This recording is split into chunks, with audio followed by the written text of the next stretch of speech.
सभी दोस्तों को मेरा नमस्कार। मैं संतोष पटेल दिव्य IAS अकेडमी से आप सभी का स्वागत करता हूं।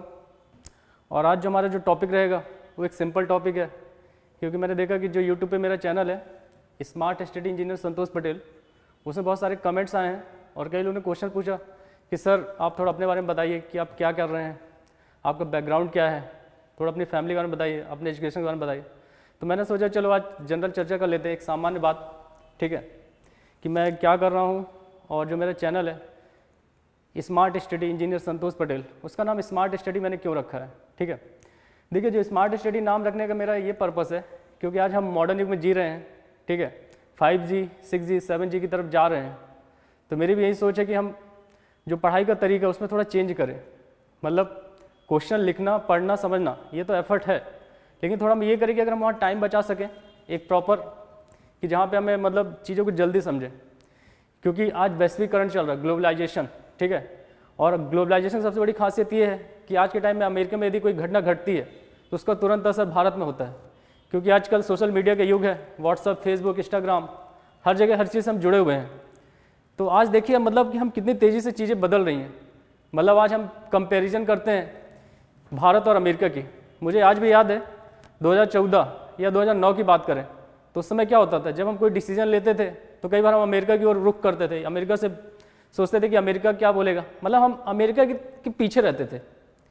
इवन मुझे याद है हमारे मतलब जो पूर्व की सरकारें हैं 2009 में हो गया, ठीक है, और हमारे जो PM हैं, आप तो सभी जानते हैं 2009 में कौन PM था, ठीक है। तो उस समय ऐसा होता था कि यदि भारत को कुछ भी करना है, फॉर एग्जाम्पल सर्जिकल स्ट्राइक करनी है, ठीक है, या किसी देश के साथ व्यापार करना है, तो हम ये सोचते थे कि अमेरिका क्या सोचेगा, तब हम करते थे।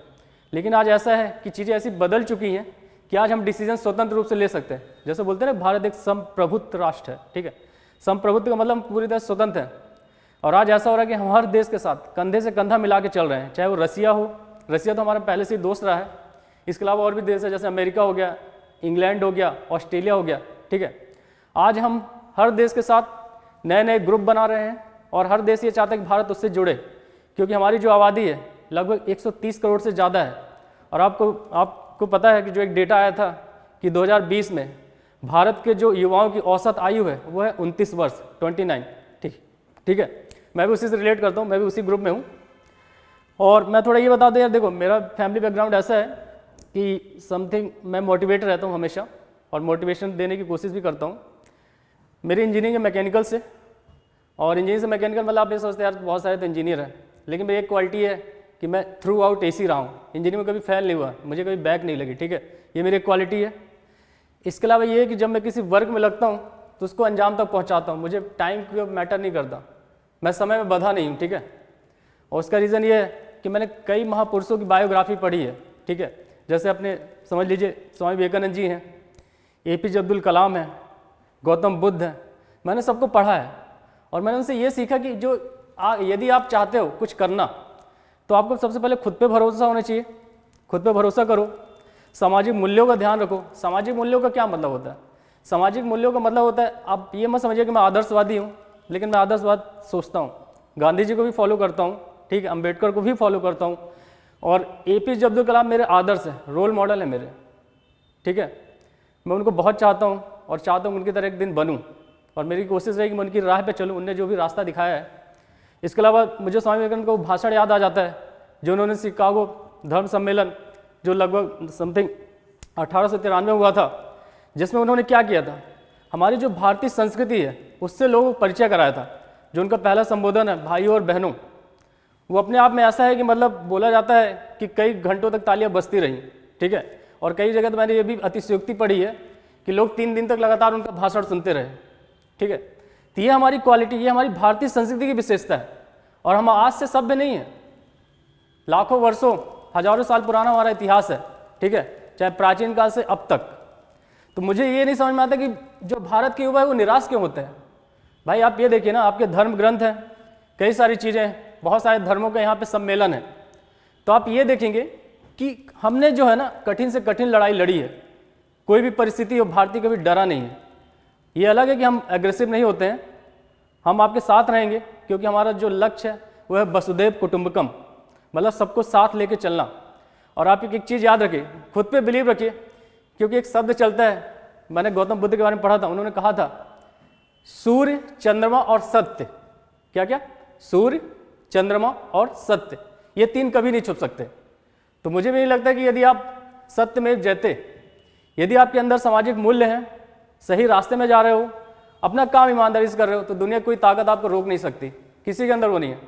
और क्योंकि आजकल जो सोशल मीडिया का ज़माना है, इसने क्या किया है, जो एक असमानता चल रही थी समाज में, असमानता कैसे भाई, पहले ऐसा होता था कि यदि किसी के पास कोई एक ज्ञान है तो वो दूसरों को देता नहीं था, अरे सोचता था यार ये आगे बढ़ जाएगा, ठीक है। मतलब हमारे यहाँ मतलब इतनी विविधता है, धर्म को लेके है, समाज को लेके है, कई जाति हैं, ठीक है, कई आदिवासी लोग हैं। तो पहले ये चलता था कि नहीं यार ये नॉलेज मेरे पास है, इस जाति के पास नहीं पहुँचना चाहिए, आगे बढ़ जाएगा, ठीक है।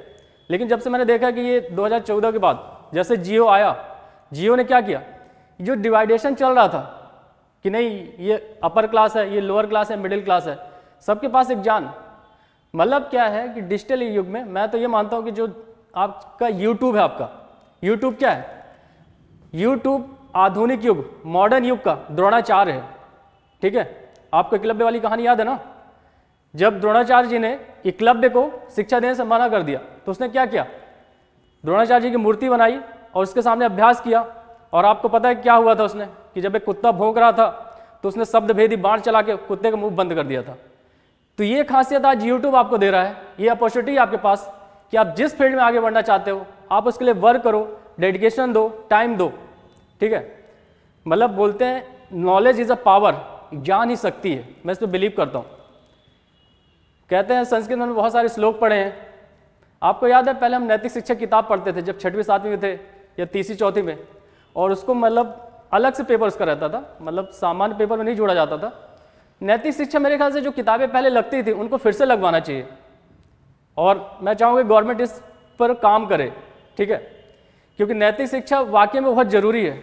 नैतिक शिक्षा में ये बताती है कि जब आप किसी सिचुएशन में फंसोगे, कोई ऐसी कहानी है या कोई ऐसी स्थिति है कि जब आप उसमें फंसोगे तो उससे आपको बाहर कैसे निकलना है, ठीक है। मतलब आपने एक वो कहानी सुनी होगी, एक गड़रिया रहता है, ठीक है, वो अपनी भेड़ चराने जाता है जंगल। तो जब वो जंगल भेड़ चराने जाता है तो वहाँ पे क्या करता है, मतलब उसकी आदत रहती थोड़ा सा सामाजिक मूल्यों को ना मानने की।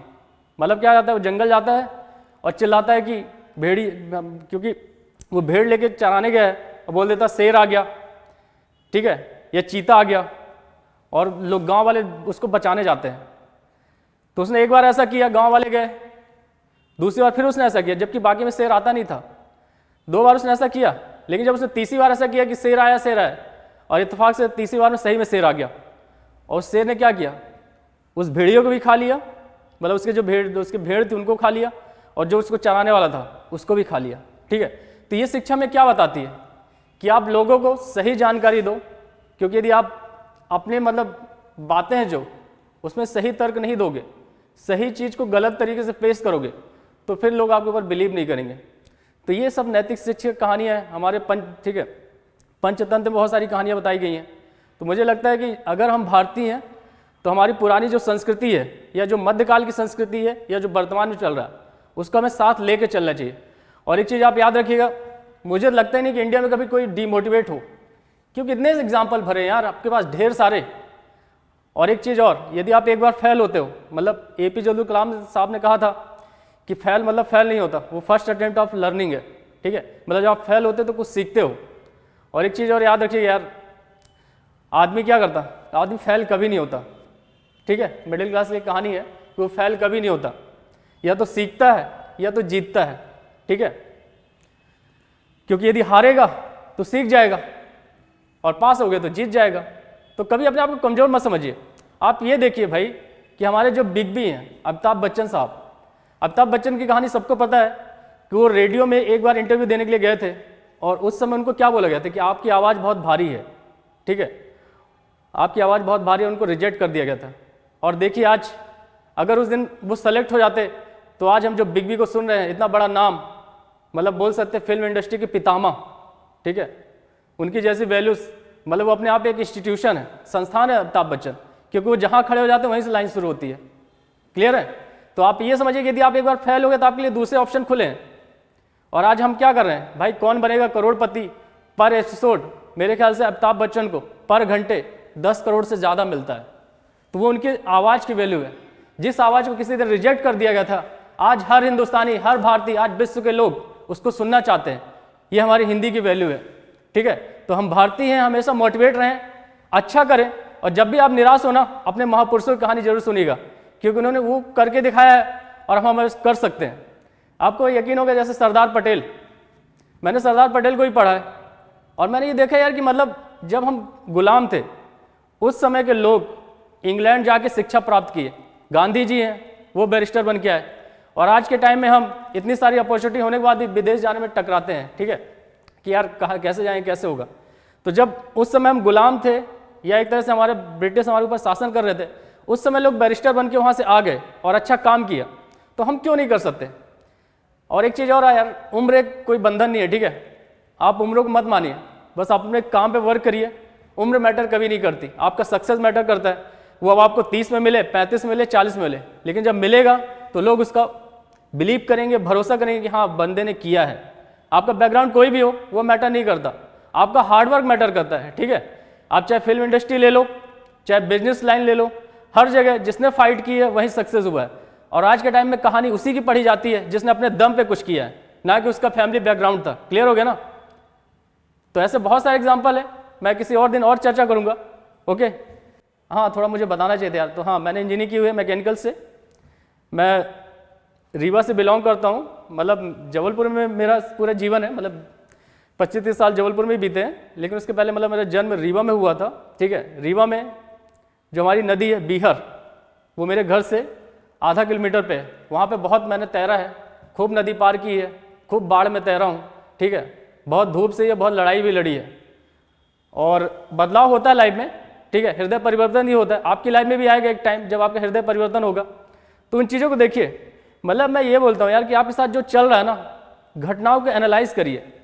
हर समय कुछ ना कुछ आपके लिए सीखने के लिए है। चाहे आप ऑफिस में बैठे हो, किसी शॉप में बैठे हो, या कोई काम कर रहे हो, हर घटना कुछ ना कुछ आपको सिखाएगी। बस उस पर एक बारीक नज़र रखिए और हमेशा मोटिवेट रहिए, क्योंकि हम निराशा के लिए बने नहीं, हम भारतीय हैं। हम वसुधैव कुटुंबकम की बात करते हैं, सबको साथ लेके चलते हैं। भाई सिंपल है ना, हमारे जो दीनदयाल उपाध्याय जी हैं, ठीक है, उन्होंने अंत्योदय का सिद्धांत दिया था। अंत्योदय क्या है? अंत्योदय यार अपने आप में बहुत बड़ा महान सिद्धांत है। जिसने उसकी वैल्यू समझ ली ना, वो अपने आप में बहुत कुछ कर जाएगा। क्या था अंत्योदय? अंत्योदय में उन्होंने ये बोला कि जैसे हमारा शरीर है, हमारा जो शरीर है उसमें आँख है, कान है, नाक है, उंगलियां हैं, बाल है, हाथ है। मुझे ये बताइए, यदि कोई चाकू से आपकी एक उंगली काटे तो क्या आपको दर्द होगा? जरूर होगा। यदि पूरा हाथ काट दे तो भी दर्द होगा। तो उन्होंने वसुधैव कुटुंबकम सिद्धांत में ये बताया था कि यदि ये मानव, यदि हम लोग पूरे विश्व को एक समझें, और हम ये समझें कि यदि हम एक किसी जीव या प्राणी को नुकसान पहुंचा रहे हैं, तो एक तरह से हम अपने शरीर को नुकसान पहुंचा रहे हैं। मतलब आप ये समझिए कि यदि आप एक चींटी को भी मारते हैं तो उससे ये समझिए कि उसको उतना ही दर्द होगा जितना आपको होगा। तो यदि हम पूरे विश्व को एक पार्ट समझ लें अपनी बॉडी का, तो हम कभी आपस में लड़ेंगे नहीं, ना कोई भौगोलिक सीमा होगी, ना कोई अमेरिका होगा, ना कोई भारतीय होगा, ठीक है, ना कोई हिंदू होगा, ना कोई मुसलमान होगा, हम सब एक हैं। और सिंपल है भाई, भगवान ने हमें जन्म दिया है तो हम सब तो एक हैं ही, ठीक है। वो हमने यहाँ पे डिवाइड किया है। तो अगर हम ये सब समझ लें कि पूरा विश्व एक मानव है, एक पूरा शरीर है, और हम यदि किसी चीज़ को नुकसान पहुँचा रहे हैं, मतलब आप अपने शरीर को नुकसान पहुँचा रहे हैं, तो वसुधैव कुटुंबकम की भावना जो है वो चरितार्थ होगी। तो बाकी मैं और भी बातें करूँ किसी और दिन जब टाइम मिलेगा। आज के लिए इतना काफ़ी है। धन्यवाद दोस्तों, मुझसे जुड़े रहिए। स्मार्ट स्टडी चैनल आपके लिए अच्छा बहुत कुछ लाने वाला है और लाएगा। और स्मार्ट स्टडी का क्या मतलब है आगे और बताएंगे कभी किसी और दिन। मेरे ख्याल से वीडियो लंबा हो रहा है। Thank you.